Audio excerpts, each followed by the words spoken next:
Bonjour and welcome to, well, not a vlog, not really a podcast vlog, because this is just random footage that we ended up recording when I was hanging out with Thomas. And Thomas, who I mentioned on Instagram, is a person I've gotten to know who I found quite, let's say, inspirational. He is the founder of Mero, which is a unicorn, meaning you do a startup, you reach $1 billion.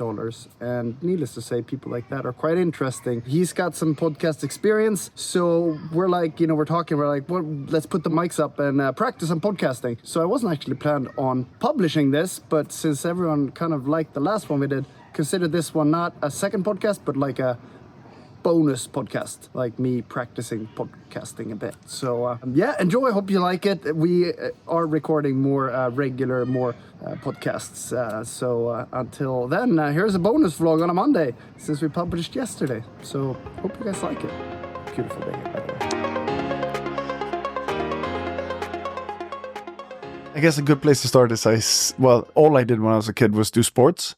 So I did ice hockey, like I'm actually a district champion in sailing, in javelin, throwing the spear. Okay. Yeah, okay. District champion in that. All right. So we did every kind of sports possible, but because your father was into sports a lot?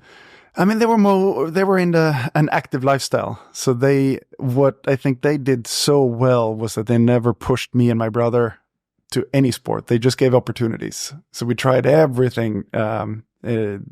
Ice hockey, football, running, all sorts of different track and field events. We mostly did the track and field events because there was only 3 competitors, so you got a medal no matter how much you suck. Sure. Your brother too, so he's into yeah, my brother's 2 years younger than sports. Me. Sports as well. He skied World Cup, the honeycomb run, and okay, professional too. Yeah. All right.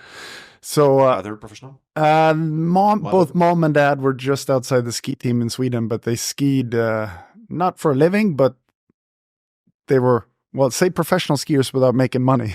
Yeah, but anyway, it's a sport where unless you're over top 1, you don't earn a lot of money, I guess. No, exactly. Yeah. So did all the different kind of sports, and then realized I liked skiing the best. And then turns out we were pretty good at it. And then I won the Swedish Junior Championship when I was 13, 14, a couple times. How many contestants? That was quite a few. Okay, like 5 or? No, that was 100. 100. 100 something. Junior is below 20 years. Or they have like 12, 13, 14, 15. So a couple of different age groups. But yeah, won that. And then I went to ski academy. And at the ski academy, they always also had a snowboard academy. And then I saw the snowboard guys. They were getting, at that point, I was more or less picking up empty cans in trash cans to recycle, to buy little titanium parts for my mountain bike. So I spent every cent I had on very unnecessary details for my bike. Which is the same today, I think, yeah? Yeah, more or less. On just boats and cars now, but yes. A bit more expensive. Yeah. So then I saw the snowboard guys. They were getting, obviously they were really cool. We were racing in spandex. They were like in all the cool West Beach and Oakley and all this stuff. And they got free goggles, like boxes of free stuff. And I was like, so I would take the little money I had and buy their scratched lenses for the goggles so that I could have cool goggles. Mm. How old are you at this point? 16. Right. And then I joined them for a night where they had a photo shoot in the half pipe. And then I was pretty good at skiing, not just skiing gates, but skiing in general, because our family, we didn't practice skiing. We went skiing. So we skied in the trees. We did all sorts of skiing. Yeah. Okay. So then I got a photo published. And at that point, on the half pipe? Yeah, in the half pipe. Skis. Yeah. Because at that point, freestyle skiing was more or less non-existent in Sweden. So then I was watching some stuff. I found a DVD with some ski movies made in the States. And I was like, And I remember watching it with my friends at Ski Academy. And I'm like, that's what I want to do. And they're like, do you know how good those guys are? Like, you could never do that. And I was like, I'm going to show you. So then about a year later, I was invited to a big air event, and I'd seen those guys in ski movies. So I was 17, I think. So I show up in the morning and you had all these superstars from the ski movies. They show up with their hot girlfriends. And I was like, oh my God. Always. Yeah. I'm like, you guys are so Cool. incredibly cool. Yeah. And then I ended up winning that event. And the first prize. Did you practice for 1 year, the half pipe? Like, yeah, more or less 1 year doing big air stuff. Because I was the first guy to ski backwards in Sweden. So I remember I was skiing in backwards and I did a 720, landed backwards. And at that point, no one had seen that. And, 17 years old, and I won a Breitling watch worth like $5,000. You wanted? Or you won? No, I won it. You won but it. I was like, why would I want an expensive watch? Yeah, what for? So I traded it for a mountain bike. Makes sense to me. And then I realized that's not the mountain bike I wanted. So I traded that for a broken downhill mountain bike. So I went from a Breitling watch to a broken mountain bike in two trades. Two trades. Yeah, two Nice trades. I one. didn't have enough money to repair it. But that kind of got everything started. And I knew that all the big ski movies were recorded in the States. So it's like, I need to go there. I need to find where they're recording this and I need to just throw down. And I mean, at that point, we didn't have jumps and training facilities. So we would take the skis on the backpack, walk like 700-800 altitude meters up on the top of the mountain in October, build a jump with the shovels, and then just try our best. Went to the States and I found there was a big jump. We came up and I saw that there was guys filming. And so I went directly there and like started doing everything I could. And then walking up. In terms of figures? Well, no, like doing what you... Yeah, doing the best tricks I possibly could to try to, it's like, hey, look at me.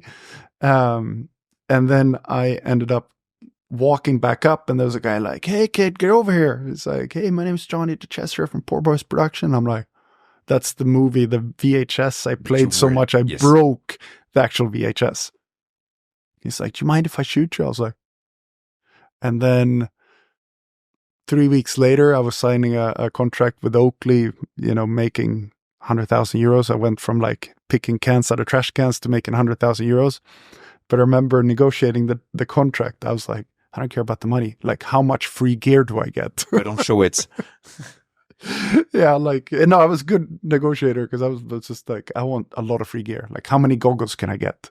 Money. Who needs money? Like, I want free, cool stuff.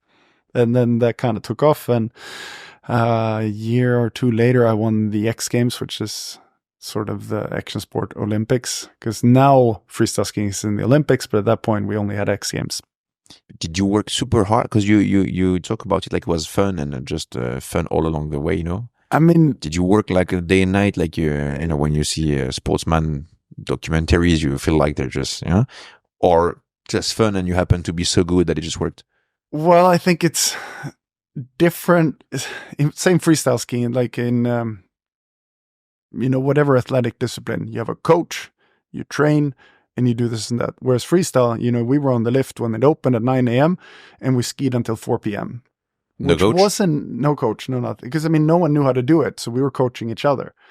But it never felt like we were training. It was more like we went skiing, we had fun, which in a way was us training 7-8 hours a day. And then I got home and I wanted to practice sliding rails, but there was no rails. So I was like, okay, let's build it. So I went and bought a welding machine because I used to weld some stuff with my grandpa when I was a kid.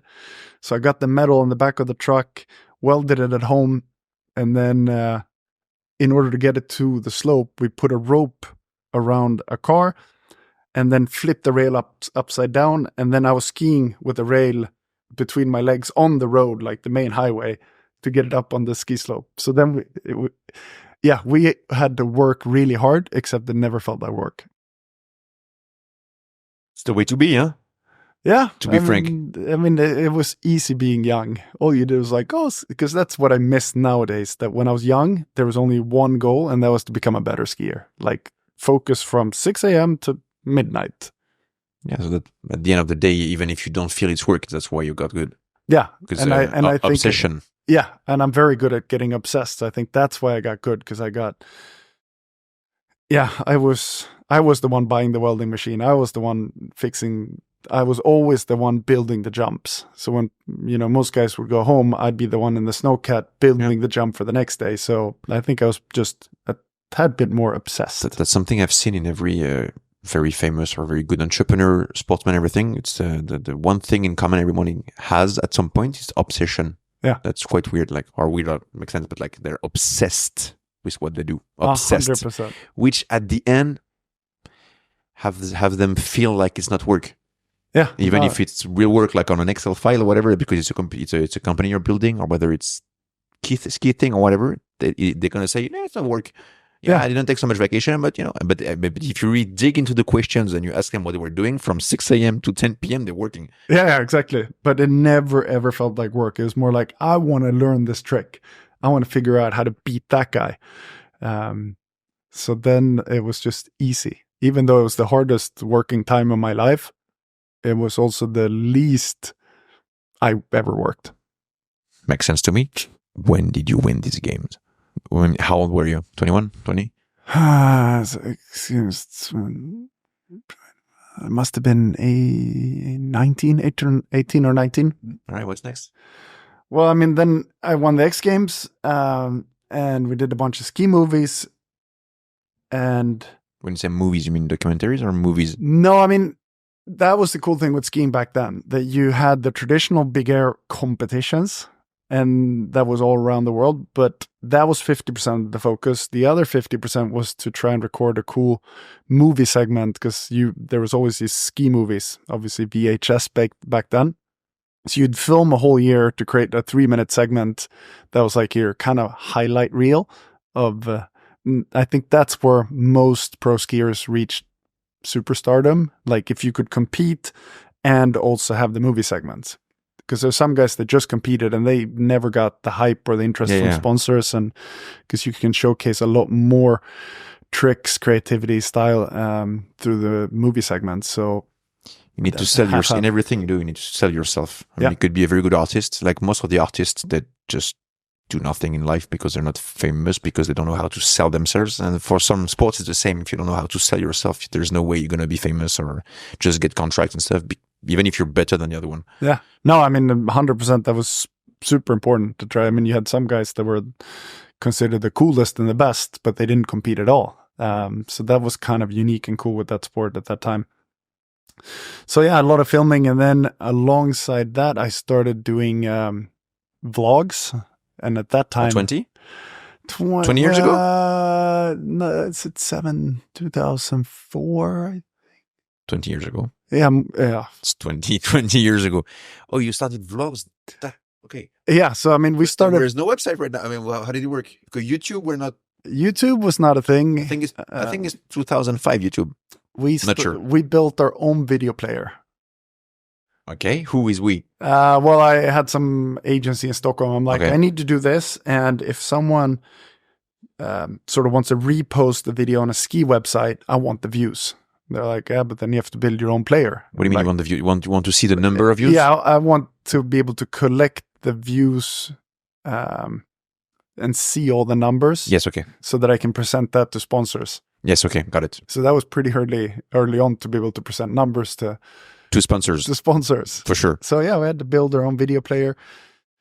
And so that's your first company, by the way, if you need, because there's doing vlogs, which is some sort of entrepreneurship, but it's more some kind of content creation. Yeah, I guess it's both. Finding a way to build the website and market it, which is a bit different. Yeah. Oh, that's true. I mean, at that point, I was like, yeah, we need to build it. All right. Let's build it. Okay.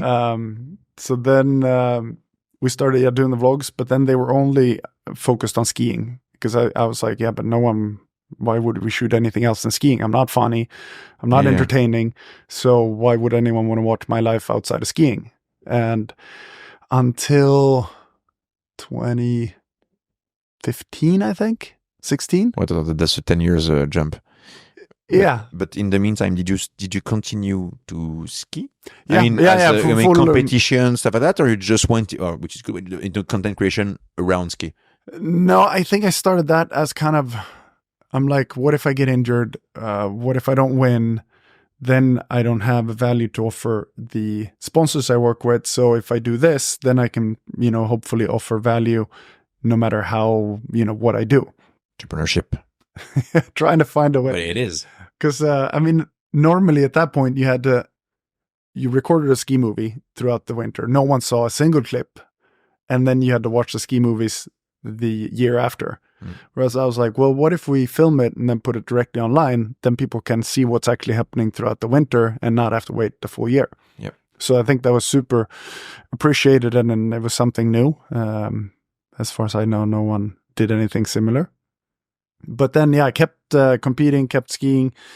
And then I won the X Games again. And oh, you won it the second time? Yeah, 2008 maybe. With 8 years difference? Yeah, 7 or 8. And so, but you tried to win it every year. You did not. Yeah, I won a lot of bronzes. Once a year, no? Yeah, I've won a lot of bronzes because bronze, and then you win gold again. Yeah, so that's one of the things I'm actually proud of, that I won X Games, and then kept competing, and then won it another time. I think 7 years later. So being able to be on the top for that long is the mind game of getting to the top and trying to stay at the top are two completely different things. So the athletes I admire the most is the people that are able to stay on top. Endurance. Yeah, because you go from wanting to be there to feeling the pressure to perform to stay there. Yeah, which is it's way more complicated to stay than to be there. But for sure, awful. And that's why I actually stopped freestyle skiing, because I made a bet with a friend of mine that I'd make the Olympics in ski racing. So still skiing, but going from freestyle skiing, doing flips, to alpine racing, skiing around gates. Yeah. Two completely different things. Two different sports. But I made a bet with a friend after a few beers saying, I'm going to make the Olympics in ski racing in 2014. And then I woke up the next morning, I'm like, maybe that wasn't so smart. I probably just gave him too far away.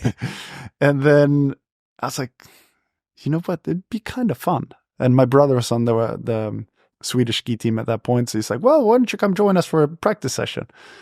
And since I skied 8-9 hours a day for the last 10 years, I was good at skiing. So I think even on the first training with the World Cup team, I was right in the mix with Sweden's best World Cup skiers. So I was like, maybe I can do this. And then I loved the fact that I could go with freestyle skiing, I was bummed if I was third. I was so much pressure to be delivering on the very highest level at all time. So then going into ski racing, where I went to a junior race, started 69th, and I got 28th. I'm like, yeah. Because the other kids, they recognized me. They're like, you're at X Games last week, like skiing in front of 200 million people. Now you're here at a local mountain and ranking 28. Yeah. And you're stoked. They're like, what's wrong with you?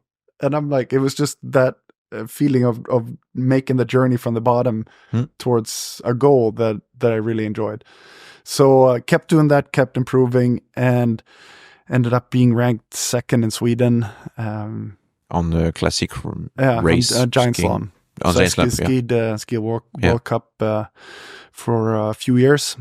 But then I'd like to say I blew my knee right before the Olympics, so I didn't make it. But I wasn't quite good enough.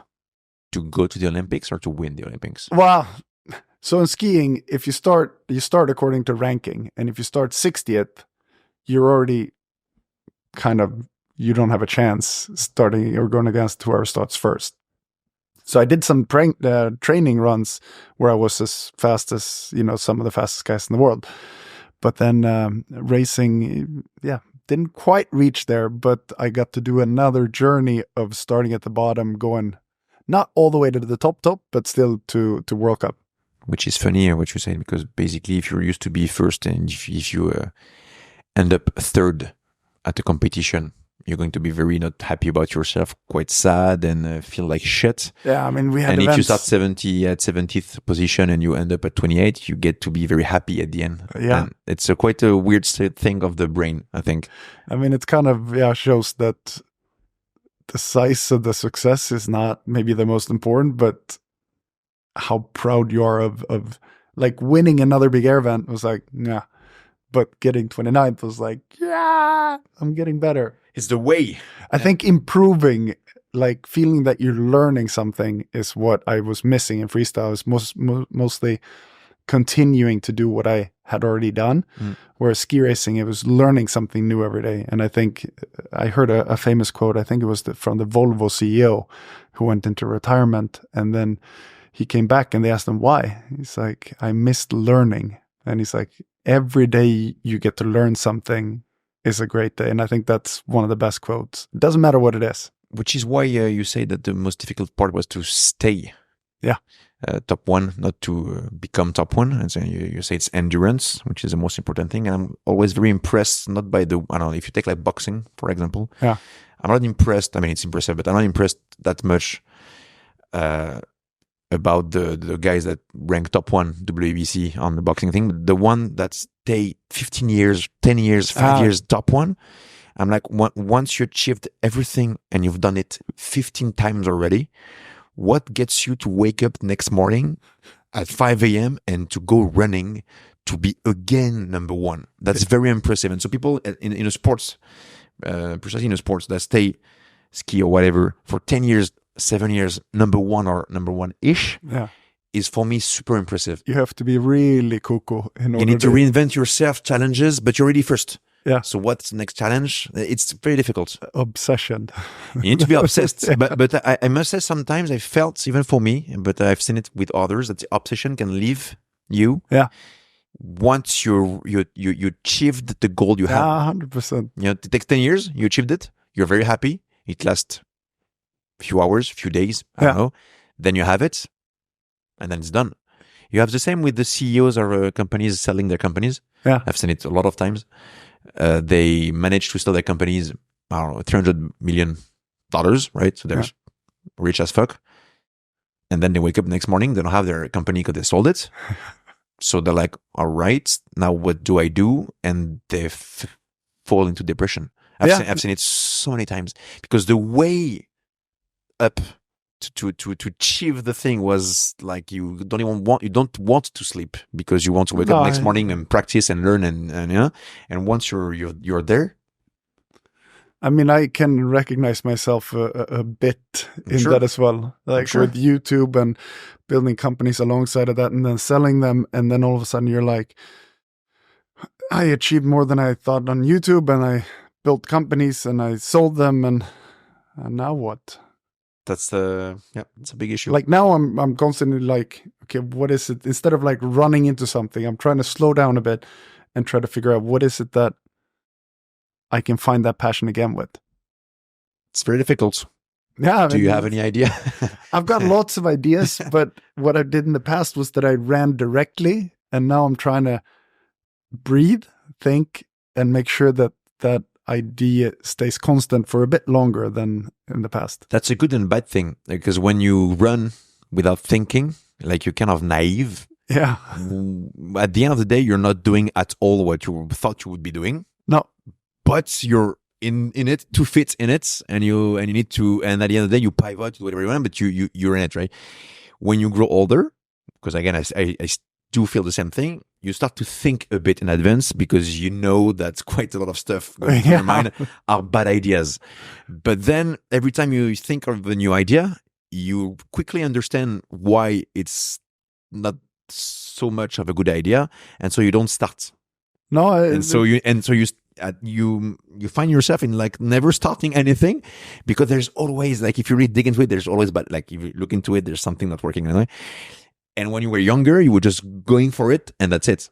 That's very true. Even now, if you need to, if you were not a skier and were like 20 years old, and you have the brain you have now to detect the flaws in your plans and the difficulties in advance, maybe you would not go into the X Games or that kind of stuff, because you're like, difficult, unless it's a passion and obsession, which it was back in the day. But so they're good and bad. 100%. I have quite a few friends that have not done anything for like 5 to 10 years, and every 6 months, quite a bunch of guys, different guys, they come up with these entrepreneurs, not sportsmen but entrepreneurs. They come up with this great idea and AI stuff to imitate your voice, blah blah blah. And 3 months afterwards, you go to lunch again and say, so what's up? Yeah, well, no, always an excuse. Not an excuse, because it is actually it is actually less of a good idea that you think the first night at 3 a.m. when you think of it, but then you never do nothing. That's anyway. I'm not sure if that, I think what you said makes so much sense that I might have a hard time sleeping tonight because you will think of yourself having this kind of stuff. Yeah, I know what it is. I'm like, I have this idea, what's the pros and cons here? Do I want this enough? Do I want it today, or am I going to want it in 1 month, in 3 months? About for sure. But I'm like, I think maybe I'm extremely good at running, so maybe it's a balance. I mean, I want to buy battleships and like build yachts out of them, and in that aspect, it's maybe good to not run directly. Mm. But I have this 39-meter Navy battleship that I saw. Mm.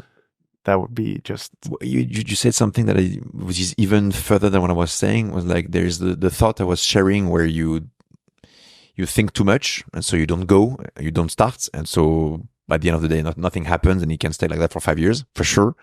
And then you have the thoughts of wondering that even if it's a good idea now, will you still want to do it 12 months from now? Yeah. Which is another thing, because you might be super excited about doing something. You can be like obsessed for like 2 months on designing whatever thing you have in mind, and then but it's too late. You already hired 3 people to do it. I don't know, like you're already in the process of, but like you're like, I don't want to stay stuck into that for 4 years, and so that thought again keeps you from creating stuff for sure. Huh? Yeah, I mean, I look back and I'm like, all right, when I started Douchebags, I was obsessed. And then year 2, equally obsessed. Year 3, maybe more obsessed. And then, 4, 5, 6 years, just bam, bam, bam, bam, bam, obsessed. Bam, bam, bam. And then now, I look at, I'm like, I like this now, but will I like it in a year? Because I compare it to the obsession I used to have for skiing, for bags, and...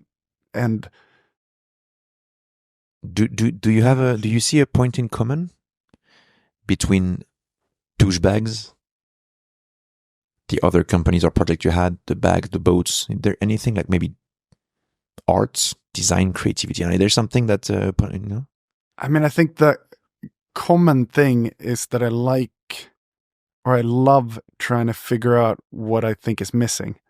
I mean, with skiing, everyone was doing one flip with multiple spins, and then I was like, what if you do 2 flips and spins? So then I was the first guy to do 2 flips and land backwards. So then I ended up being the first guy to do 2 flips, land backwards, and kind of finding that what was missing potential. And same with Douchebags. I was kind of like, but I don't find a bag company that's cool, like streetwear looking, but the technicality of sports bags. I think I always like see something I like and then see where I think things could be better, like trying to invent it technically or brand image wise. Because I mean, I see like a lot of, whatever it is, like sofas, shoes, anything I can think of, like, but why isn't it done like this? So I think innovation. That's again a point in common I've seen in many people. What you just said, like this constant obsession for, I wouldn't call that innovation. It's just making things work. Optimization. Optimizing things, and it could be as stupid as using a mic. And you look at the mic, you're like, shouldn't be done like that. It's a bit stupid. It should be like shorter, longer, and like that. Maybe if I have an idea, I could market the mic with this girl on this. That makes sense, And you dream of something like you will never do it, but your brain constantly think about stuff like that. And then when you launch something like a company or whatever stuff, you not on purpose, because it's completely natural for you. Yeah. But you put your thought into it, and then it gets cool and quickly and it works. Yeah, because I mean, I think why I'm like now a bit unsure which direction to go is because I feel like I have so many ideas about everything, from boats to cars to bags to shoes to sunglasses, and that's why I'm trying to slow down and figure out which way is the right way. But now after sitting here, I'm like, I should start running. It's going to be the time. When did you start Douchebag? Is Douchebag your first company? Not the first company. I started a clothing company. First, I started a clothing company. Didn't work at all. What was the name? Iconic. Iconic. But all right. spelled in Swedish, so that trademark would be all right. Okay. Yeah, it didn't work at all. We had a logo, did some hoodies. I don't even know what happened. I was first company. I was always shitty anyways. So. Too focused on skiing, and then I started ski goggle company called Unique, which when was that? I'm so bad with dates, but what prox? 2010, okay, 8, 10. All right. They're still to date, I think, the best goggles. Like now, when I can get free gear from anyone, I still want to get Iconic. Yeah.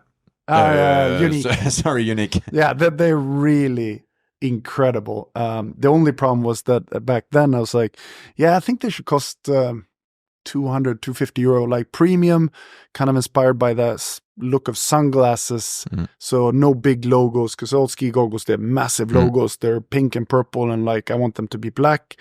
Well, essentially look at a Prada sunglasses and then transform that into a ski goggle. The only problem back then was that I was like, all right, we sell it 250, and then I think they're 120 something to produce. I was like, sweet, 50%, 50% profit, awesome. And then at that point, it wasn't online sales; it was through distributors and retailers. So in that business, so they buy it from you at 120. Usually, you want 7x on that type of business. Obviously. Yeah, that was a bit of a learning curve that, different margins apply to different things. And you can't just take production cost. I mean, we did like this polished wooden box, like you sell a Audemars Piguet watch in. Of course, we're going to have that for the goggles. Maybe the box was 20 euros. So that ate away. I was like, of course, we need it. But still above. And then, it didn't make much sense for anyone to import the goggles because they weren't, the margins weren't there. But so you're saying it's still here. It's still there. So in some way it worked. Yeah, I mean it still worked sort of, but I sold out because it was messy and I didn't know what in the world I was doing. But the product, product was great. Yeah. But having it's we were saying earlier that a good skier is not enough. You need to sell yourself. Now you know how to design a product and sell it because I think you have art in your mind, so you know how to design stuff basically. But then if you design it and you can't sell it because the business model doesn't work. No, it's sad. It was such a good 2015. 20. Yeah, ish. Okay. 2010-ish. 2010-ish. How did it work? You had the idea and you found a guy to help you out on this. Yeah. How was the process of creating this company? It was one of my friends. So starting the company, I knew I needed someone that could take it from an idea to a product. Yep. And then I had a friend of mine, a car friend, and he built his own 1,000 horsepower supercar. And he was really like into like all the production and all that stuff. So I was like, sweet. Like, obviously you have no experience in goggles, but hey, let's build stuff. So we started the company and, we had all these 3D printed prototypes, and then we cut like a piece of plastic to imitate the lens and tried and went back and forth. So it's really, small, starting small, but the product again was good looking and technically wonderful, technically nice. Yeah. But so you're with this friend, you try with the plastic and whatever stuff, you try to have something that looks good and everything, and then how do you put it into production? Like you need to find we found a factory in China. In China, okay. Paid a fortune for the mold because always the mold is like 200K, yes, or whatever. Yeah, exactly. Yeah, okay. That's why it's the same thing. And then to make it extra difficult, we normally you have a mold, you put the straps in there. Yeah. Whereas the mold we had was mold, and then it was milled aluminum parts. that held. So it's like metal parts that were screwed on to hold the strap because it gave that high-end sunglass luxury look. And we even had a little lens inside so that you could get more side vision, because otherwise you have a frame like this. So put a lens in there. So we pretty much made every mistake possible how to make a financially smart product. Yeah. But then now you know. I've always been obsessed with making things right, but now at least I know that you have to make sure that you understand the math between the product you're doing, the market you're aiming for, and how to sell and distribute. Yeah, because you're an obsessed guy. So if you can't live when you have, just a question, when you have a house, and if you end up having when you build a house or you design a house, or it could be a car, whatever, and you happen to have your house delivered, let's say, or your car, whatever, and you don't like the handle, can you live with it? Or do you, no. you need to change it, right? Yeah, but and the same. So that's my point. So you're obsessed with what you see, and you're gonna feel very, very bad if you have just if you can see every morning when you wake up the handle of the door of your room, and you see it's not right, the color doesn't work, it doesn't work. I mean, you need to change it. I'm like way beyond that. I can look out through the window, see a beautiful sunset at home over the ocean, and then I see like some grass seeds that are too long. Yeah, I'm like, I entirely understand. So now on purpose, I'm trying not to do things and learn how to live with it, and it's painful every single day. And you will end up doing it because it is painful, which is just going to waste 1 year. But at the end of the day, you're like, okay, I will change this grass or this whatever handle. You're just going to waste a year because you are. I do think, and I think the same. It's the same if you launch a product, glasses, right? And you put them on, and there's something that doesn't work. Even if it costs way too much to change this detail, there is something in your heart that will keep you from launching publicly this. Yeah, thing, I mean, if it's not designly perfect, I think. I produced jeans.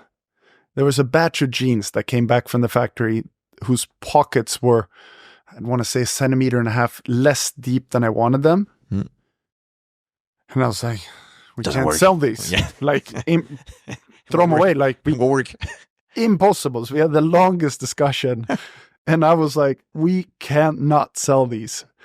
And then at the end, I was voted down. We sold them. Not a single person commented on it. But to me, Nobody give a shit. Yeah.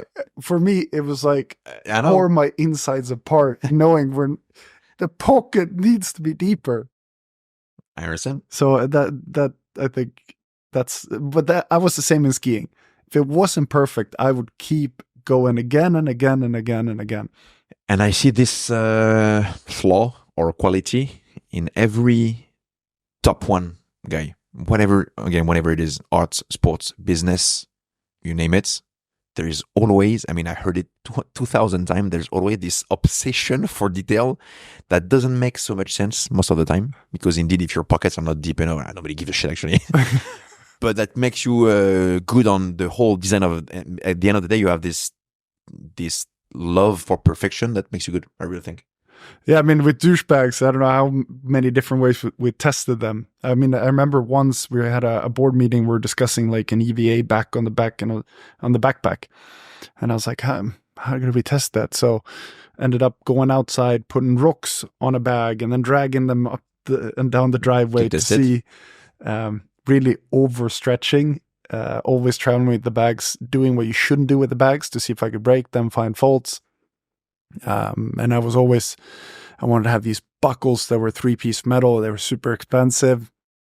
But at that point, I had learned that you need sometimes to compromise. You need it, yeah. It was, again... because of the previous one. Yeah. You're like, I can't add 100 euros of this little thing that people will not even notice to, yeah. But it was... experience. It's still equally tough. Experience. It's same with the dock at home. I mean... The dog? The dock. The dock, the dock down by the water. Yeah. Like, I want to put in new lights there, and I'm trying to figure out how to do it. And it's one of those, it's a good practice. It bothers me every time I look out, but I'm like... You will do it. Do I? Yeah, of course you I will. And you, yeah. But I'm trying to see if I can if I you can can wait. learn how to be like, you know what, my life is pretty good. It's a sunset. Things are good. Why Can I do live I with the bother lights? with Yeah. these lights that nobody? I know.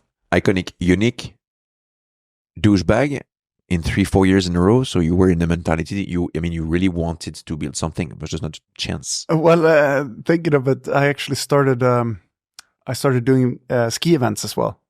All right. What do you mean? You mean organizing the events? Yeah, I Right. was looking at the events that we had, and I never thought there was enough practice. The jumps weren't good enough, so people couldn't perform to their full potential. So I was like, well, let's start a big air event, which 2004 maybe. So it's quite early on. 2000. Okay, 2004. 2004. Oh, so you created a company for that? Yes, I created a company for an event, but at that point, yeah, obviously I didn't have much experience. So it's a big air event. Sweet, we'll build a jump, invite the skiers, and See what's up. see what's up. And I remember the day before we sat down with the staff that were from the ski resort. They're like, "Do you have the run plan?" Like, run plan? Like, we'll just, the announcer will just send the next guy when the judges are ready. Like, That's well, it. Yeah, like no problem. So my brother was a starter. I was competing with the radio, like all the lines that we painted in the area. I didn't allow anyone into the arena once we were going to salt it, because I was like, it needs to be perfect. So I need to do it myself. So I painted, I salted, and then my parents were the shuttle service. The rider dinner was at my place. My girlfriend was giving out the awards at the ceremony. All right. Family business. Family business. And we had no security, no toilets, no food serving, anything. We're like, oh, we hope a couple hundred people come out and watch it. And I'm standing out there in practice an hour before the event, and I just see like this car stopping. And an hour and a half later, they estimated the crowd to 10,000. Holy fuck. So you went from what you thought would be 200-300 to 10K people? Yeah. All right. So 10K people with, no guards. Nothing. Yeah. But it was Fire festival, if you've seen it. Yeah. Okay. Except this worked. But it works one. Yeah.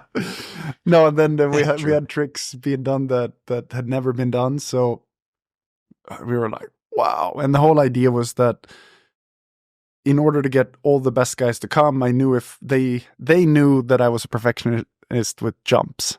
So if we could show them that we built the best jumps in the world, we had the most practice, we had the best parties. So we put the event nighttime so that people could come to Sweden, party all night with Swedish girls, and then sleep most of the day, ski afternoon, and had 4 or 5 days of practice. So then we ended up getting all the best skiers in the world to come. And Smart move. did that for a second year, a third year. And the scary thing when you do big air events is that if you have a tiny bit of wind or bad weather, it's cancel.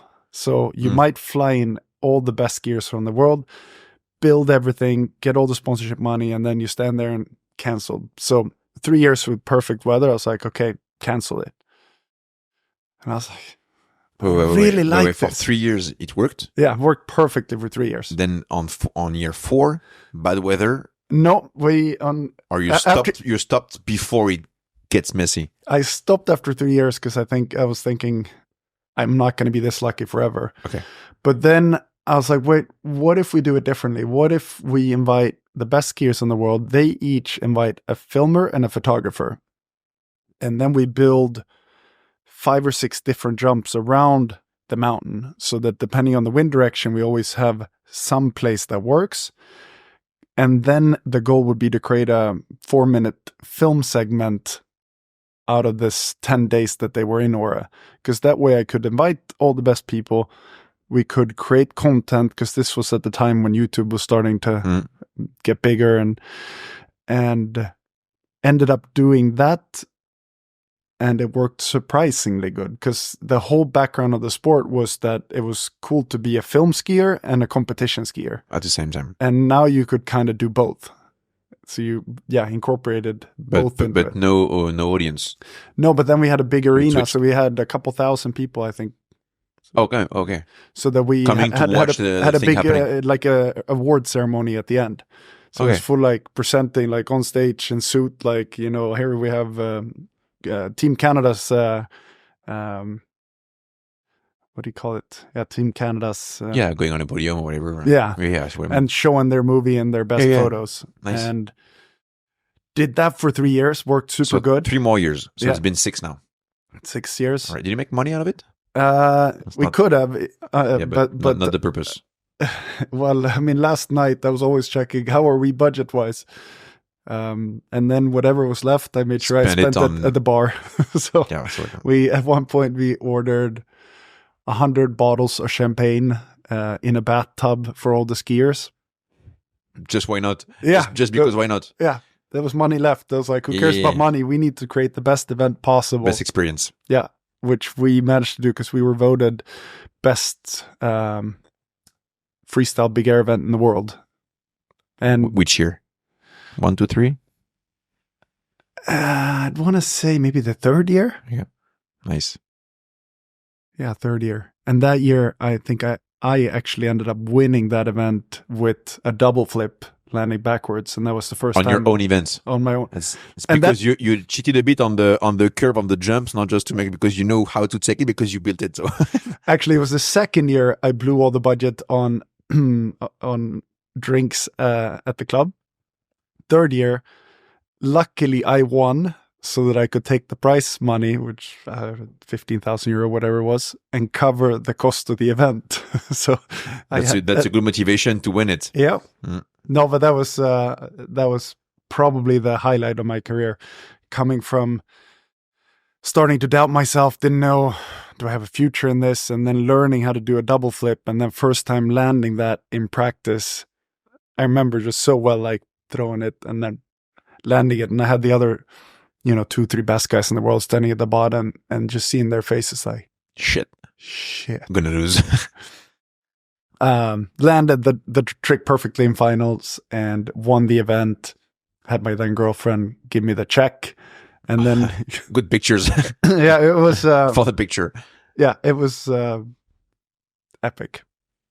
Nice. So and that's your first company. I mean, that's first entrepreneurial. Yeah, and then I went on to do 4 more years of events. But then since I started ski racing, I threw in a dual slalom racing course next to the big air. So if it's a bit windy, you can always race the dual slalom. And then if it's good, which it was, you could run first big air and then dual slalom. So it was kind of a ski event where you brought 2 different sides of skiing together, which never usually compete together. So 3 years of that. And at the end, I think we had 210 people in the organization underneath me. Volunteering or? Well, some part and part. I mean, depending on. Yeah, but most were hired. I mean, big TV trucks with screens and. So you had 200 employees. Yeah.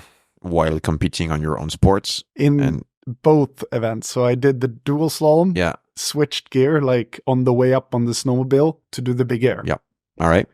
Why running it? So, that's more than an entrepreneurial experience. It's quite a big company already. Yeah. No, but seriously, but just, again, from scratch in a few years, 200 employees, thousands of people watching the thing, named or labeled the biggest event or the best event in the industry in the world. Yeah, I kind of forgot about it, but it's a company. But again, it's like why did you stop?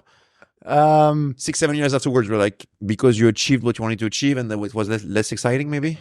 It was always so scary with weather. Yeah, that's and again, you get to where you wanna. And then it's less exciting because you've done it. Yeah. Because at the beginning you don't know if you can do it. Yeah. You think you can, but you don't know, so you dream about it.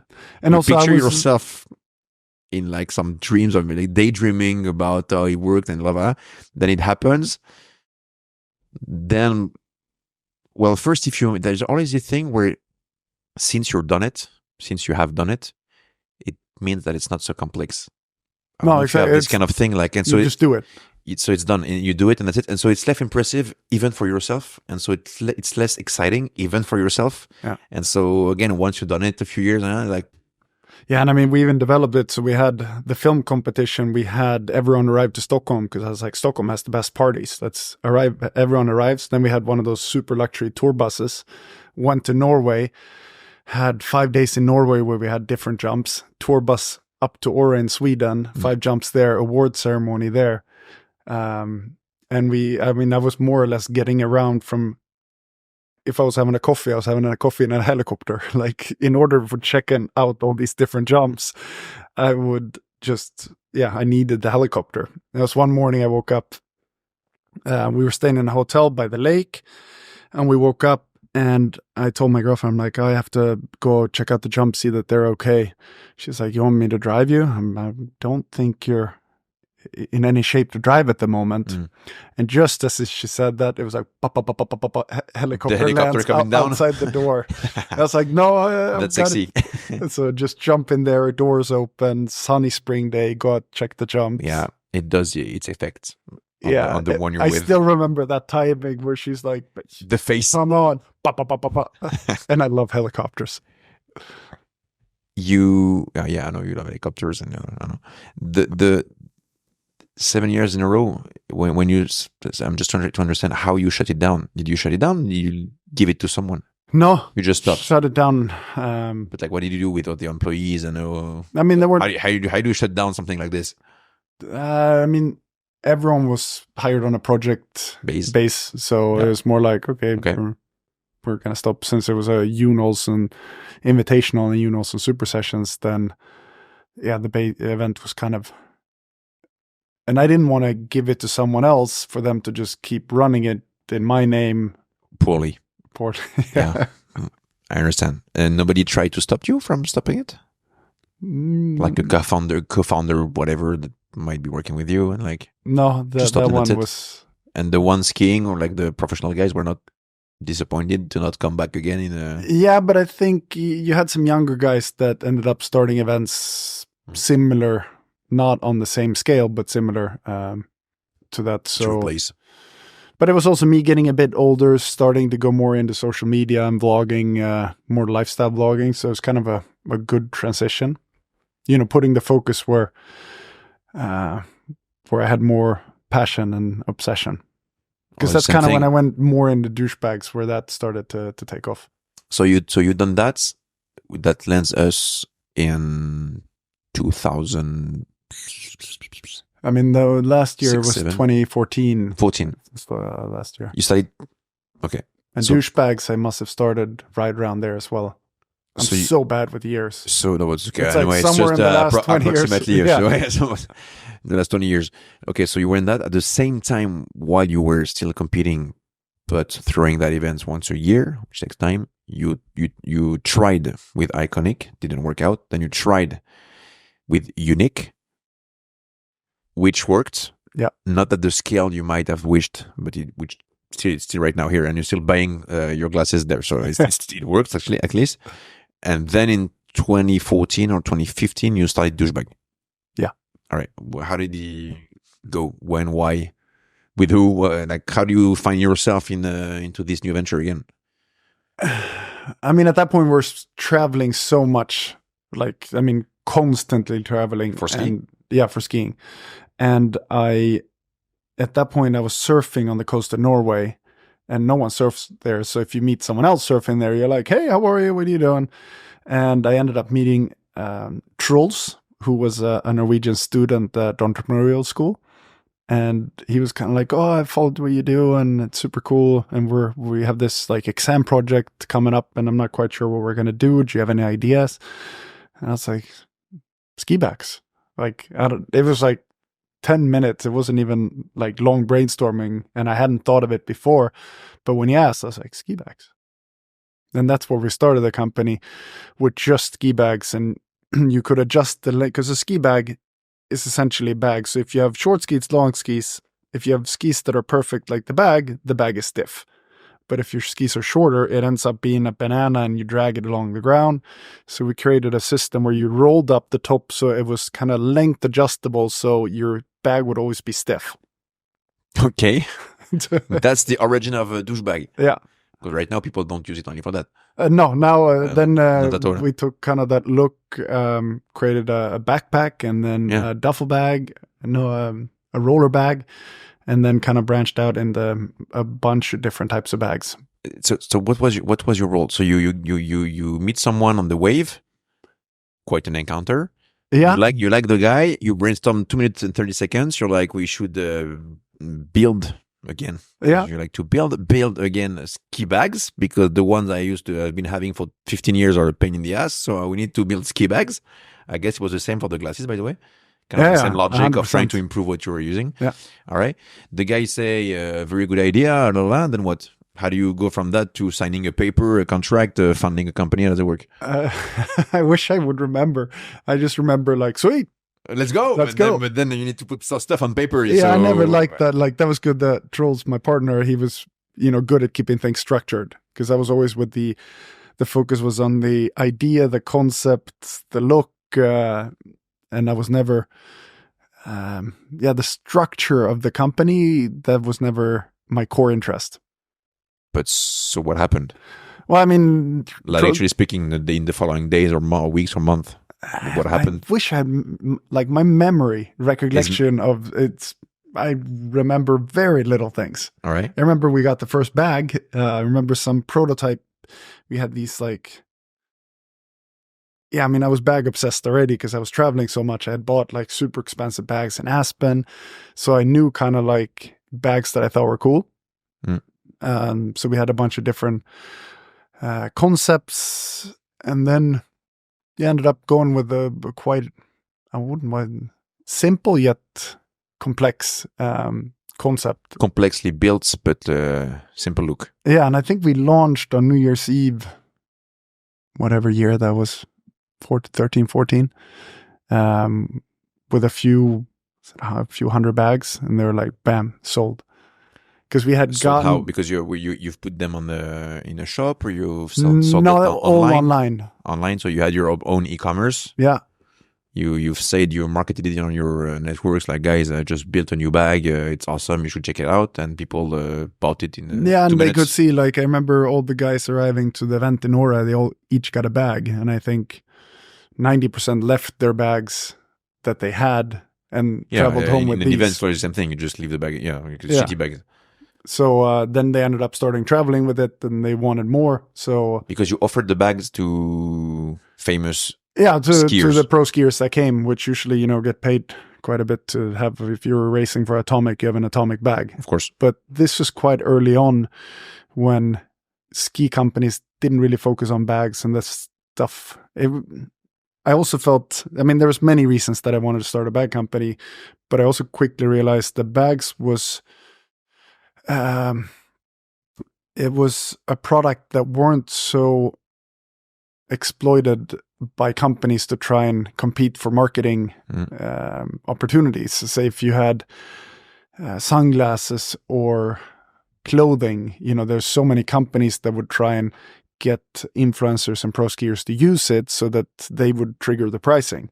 Whereas no one was kind of doing that with bags. So then the skiers, they were happy to get a free bag because there wasn't anyone else out there offering them money to use them. And so you did that for how many years? Douchebags? Before you... I mean, night and day for 6-7 years. You worked on Douchebags night and days? Yeah, I mean, literally like driving someone at the airport at 4 a.m. I'd stop by the bag store at 5 a.m. just to see, like, is there anything here that I see or... So you were the product guy, basically. You were in charge of making sure the bag give the best experience on Earth. Yeah, I mean, for a while I was doing like all the color mock-ups. If we had logos, what type of stitching, like the thread count and the webbing. I was really deep. Yeah, I forgot the name at Apple of the guy doing that, but basically there is the guy in charge of a very famous guy that just left, by the way, in charge of designing the Apple Store, the Apple itself, everything that basically makes Apple being Apple. Basically, you were that guy in the company, right? Yeah, I would say that was what I was good at, developing bags and trying, like, not only looking at colors, but also, developing completely new bags, trying to figure out when we're traveling, when you get into a airplane seat, how do you sit down? Like, where do you need the handle? But Truls, who I founded it with, was also very good at that. So both of us were involved with that. Brainstorming and things. Yeah. All right. So you stay, 6, 7 years, day and night? Yeah. I know for a fact that you sold your shares. When was that? I sold a big chunk of shares 5 years ago. 5 years ago? Five, so 6 years ago. Something like that? Yeah. So you stayed for 5, 6 years? Because I mean, I'm always like, I want to be heavily invested in the things I'm super active with. Yeah. And then if I'm not directing a company towards exactly how I think it should be, even though I believe in the financial development of it, I like to have full ownership in companies that I'm fully active with.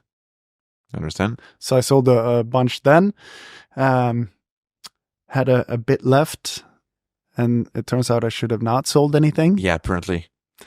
Well, you never know, by the way. So yeah, I know.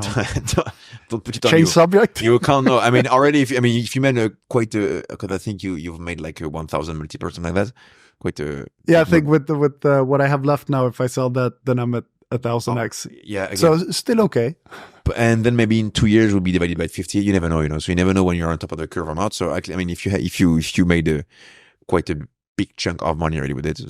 Yeah, I mean, if I would don't have think of it. It would have been 5,000x if I kept the. Yeah, but don't think of it. Now I'm pretty good. I mean, I knew Plus that you they have were good. some left anyway, so you can still do a good multiple on it. Yeah. No, it's it was a good experience. Super, super fun. And since then, so you stopped that in 2019. Let's say, you know what? Let's say roughly. And then what? It's been 5 years ago, a long time ago. Well, then I went. Children. Yeah, I mean, along the way we also started vlogging. Because I did vlogs, but they're once every here and there. Amateurly, I would say. Yeah, I mean, I still had a filmer, but so they were nicely done, but they weren't daily vlogs. And then I was like, oh, maybe we should do vlogs again. So I asked online. I'm like, hey, anyone's interested to be a filmer? Ended up liking a guy from Norway. So I met up with him and we started filming. Filming what? Still skiing at that point.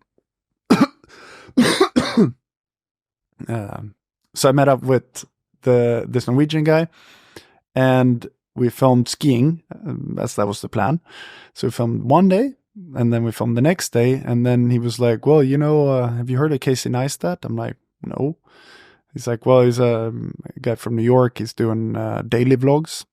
I'm like, daily vlogs? Like, what an idiot to film something every day. Like, how can you do that? Like, no one can possibly be interested in that. And then I started looking at a couple of his videos. And I'm like, I'm interested. That's cool. So we went filming day 3, day 4, day 5. What were you filming? First it was skiing. We were up skiing. And then we filmed traveling from skiing to wherever it was that we were going. But so you were, because it was not a live stream, I guess. So you were just putting online like filming 30-minute edits of the day? Filming from say 6, 7 in the morning until 5 in the afternoon. All right. And then he was super quick at editing so that he would have it after dinner. He would have a rough cut ready. I'd watch it. Of how much time? 1 hour? No, the vlogs were in the beginning 8-10 minutes. 10 minutes out of but then it can still be 100 clips in 8 minutes. So of course you film a whole day with so we started there and then we went 4, 5, 6 days in a row. And then I was kind of starting to get used to the idea. I was like, daily vlogging, let's see how far we can take it. And since my background was filming ski movies with helicopters and 60mm cameras and big production stuff, I directly kind of saw a niche where I'm like, let's see if we can make the world's highest quality daily vlog. Mm. So 7-8 months later, that's why you loved it, by the way, because you had the target of being the world's best quality vlog. Yeah, I mean there was. And once you think, I'm sure you're going to say that once you think you reached it or close to it, then. No, I mean we reached a point where. Sorry. After a while, we reached a point where we're shooting a daily vlog on a red camera, which is the same as Michael Bay shot Transformers on. Yeah. So we shot 2 terabytes per day. Oh. editing it so that it's online the next day. And I remember we went to Canada for a trip skiing. We had the Red camera, we had 3 drones, 4 GoPros, 2 Sonys. All of that stuff that we shot skiing all day needed to be online before we went skiing the next day, which is, if I would look at it now, I'd be like, the fuck, that's a suicide. Just to put it on the computer takes time. Yeah. So I mean, I think we pushed it as far as you possibly could quality-wise, just with the time that we had. But I mean, after 11 months, I was like, my eye was twitching. I couldn't sleep. I was like, why not? I was just completely destroyed because of the lack of sleep. Like working 24/7. Because Marcus, I started filming with, he quit after 300 vlogs. So then I had 60 left to finish a year. So then he quit and I got back home and I'm like, I've said that I'm going to do a year. I'm going to do it. So like at 4, I'd wake up at 4, edit until 7, then take the Red camera and the big tripod, walk down to the beach, try and shoot some birds in the sunrise to get an intro for the vlog, come back in, edit some more, and then try and shoot some stuff throughout the day while editing and trying to finish it. So it was more or less from 4 a.m. to 11:30. But why didn't you take just somebody else? Well, I ended up finding a new filmer, but it was, I don't know, 2-3 weeks where... Yeah, it takes some time. And you could not just stop for 2 weeks? Like, because you promised the audience that you would stay for... I mean, even if we were flying to Indonesia, we would plan our layovers so that running between gates in Frankfurt, we could upload a vlog. And then, yeah, I mean, it was shooting 24/7. You could have a relationship at the same time? Yeah. If she stayed out of camera? Well, she was on camera as well, but she was also doing social media. So wherever we traveled, so she was into it. Yeah, she got... but I mean, yeah, first year, it's exciting and you're running, but I mean, I'm still a bit burnt out from that, and that's 5 years ago. Did it work in terms of audience? People loved it? Yeah, it was great. Everything worked great except my energy level. Yeah. Where were you publishing the content on YouTube? On YouTube, and I think we went from, did we have maybe 5,000-10,000 subscribers in the beginning and 1 million, 2-3 after a year. I just seen yesterday someone that tried to break the record of the non-sleeping guy. So he stayed like 250 hours awake. 250, actually it was 279 hours, I think, awake. That sounds without awful. Sleeping. And the record is like 450 hours without sleeping on a live stream. Because you need to prove you're not sleeping. So I think there's quite a few guys trying to do that sort of content. Yeah, no, but it was a cool experience because then you see the numbers growing and then, it's exciting. Yeah, super exciting. And we're flying, through a new the problem was that our kind of image of the vlog was doing cool stuff in cool places. Meaning, so you need to find cool stuff to do in cool places. Flying from flying a jet fighter to going to Portugal to surf in Nazaré to like... You've done Nazaré? Yeah. You tell me about it just afterwards. Well, at that point, I was just like, need content. Here's a 10-meter wave. Okay, I'm going. So needing content has made me do a lot of cool stuff because it's like, jumping off 20-meter. Yeah. If the camera's there, I remember dropping in on my first wave in NASA. I'm like, I'm getting it. And then I start looking for the drone in the sky. And I'm like on there, I'm like, I see the drone. Not where you should be looking when you surf it. Probably not.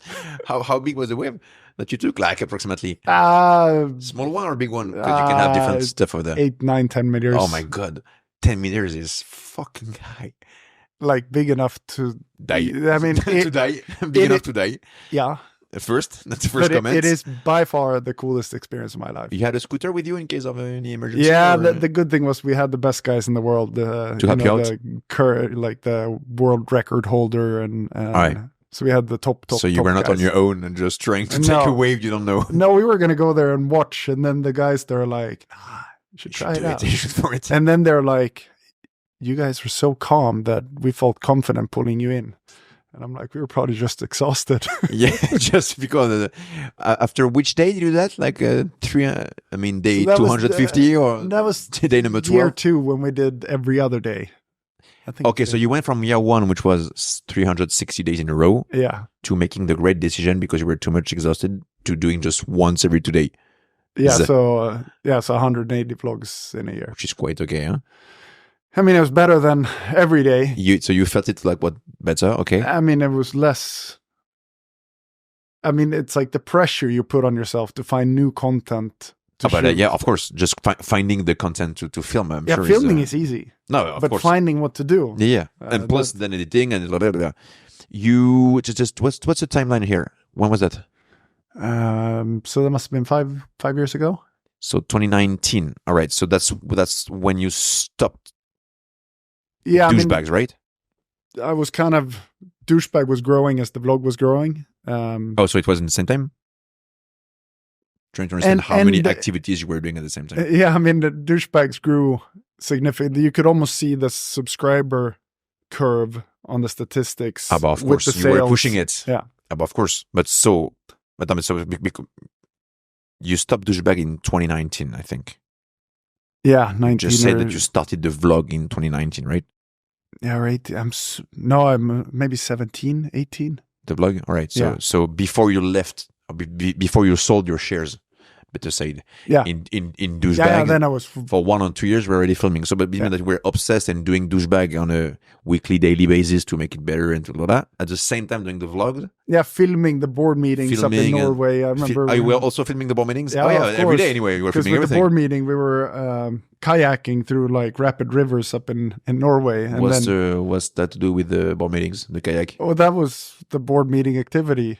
Oh, okay, all right. So we're doing so kayak. We did a bit of board meeting, but mostly just doing cool kayak. Stuff. Yeah. All right.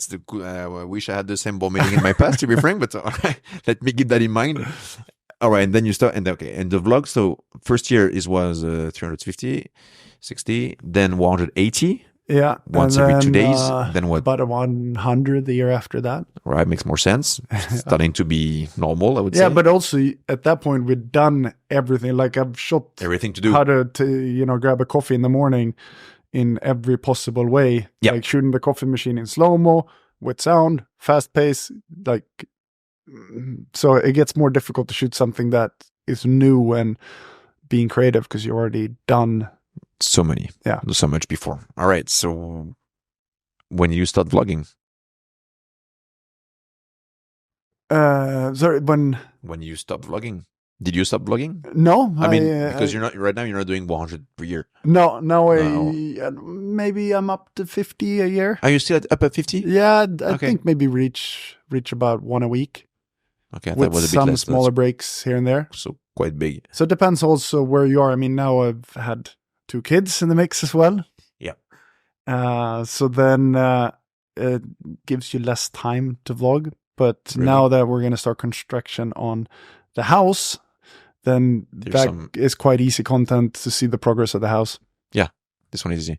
What do you film right now? I mean, compared to so 5 years ago, you were filming everything that looked so cool, and like in every place of the world and everything. All right. I mean, the last vlog I released was me getting engaged in the Maldives. I've seen it. So it was a bit of a throwback, shooting turquoise water. Yeah. The only downside was that somehow in the plane my camera equipment broke, so I had to be creative with how to film it. iPhone. No, I've got my vlog camera, which is not B-roll, and then I've got my Google phone. So trying to mix that up and shoot it was, and then also trying to plan a secret proposal and also trying to enjoy the vacation. So now it's fun to do because I'm not as obsessed, but it's nice to. Like now, having filmed that, it's very fun to have in 10 years to look at it as a memory. And also looking back on the videos that we've done, seeing the kids grow up. And yeah, but for sure, when you grow old, because you're still younger, when you grow old, it's going to be so cool to see for your kids, by the way. Yeah. To watch you back when you're 20 or doing skis or whatever. Yeah. So, no, but now I feel like we've done more this year. So it's a bit up and down. Depends on how much I have to do with different things. Because then on top of all this, I ended up building a boat, designing that, and then designing a house, and then starting Senja clothing, shoes and sunglass company. And now when we discuss it like that, it actually feels like I've done quite a bit over the last 20 years. Sometimes when I'm just sitting alone, I'm like, oh, what have I really done over the last few years? So much, to be frank, when I'm right now just hearing you or listening to you. Yeah, some good stuff has come out of the obsession. Let's go to now, I think it's 22, 23, and then I need to will ask you a more detailed question, but now I know your heart, your life, I think, quite perfectly, so I'm quite happy we done that. Yeah, no. Over the last 2 years, what have you been up to? Senja, we ended up starting was it 1920? So again, just after Douchebags at the same time. Yeah, it's about the same time. Yeah, I was still working full time. So new idea. Yeah, because I wanted to make clothing and sunglasses and had so many more ideas. Yeah. So yeah, started that, and the idea of the name Senja came from, if you Google normal and see the definition of that, it's conforming to a standard, usual, typical, or as expected. And it was like Benjamin, my filmer at that point, he posted a picture of my car and then normal and then that definition. And then I think he wrote like, almost there, Jon Olsson, kind of being ironic that the definition of normal is like the opposite of what you've been doing. Yeah. So that's where the name came from. Started with that. And I think the first batch of stuff we ordered was like, we figured this would last us a year. And I think we sold for about €1 million in an hour and a half. Like, oh. All right. So then, did you have the item to send to? Yeah, we had $1.5 million worth of gear. Yeah, and then boom, like everything sold out. So I had to close the website. Ordered more, and then we were like, this was probably just like a one-off freak event. So we ordered another $1.5 million. Open the website, boom, an hour gone, and we're like, huh. All right. Stress. Good stress. What people were like angry, like, what did you order more? And we're like, we're ordering stuff for $1.5 million. Like, if you guys don't buy it, it's a big risk. Yeah, at that point, I was taking the photos of all the items, editing 400, we put out the backdrop for the photo shoot in my living room in Marbella. I was taking the photos, importing it to my computer, cropping them, and if the backdrop was too small, I had to extend the sides, so I had 500 product photos to edit. So I did that. I was I went to the store to find the fabrics, the colors, putting all that together. The design. The branding. The branding. Yeah, really. I did far too many things. Yeah, that's your role in the companies. Yeah. From what I understand.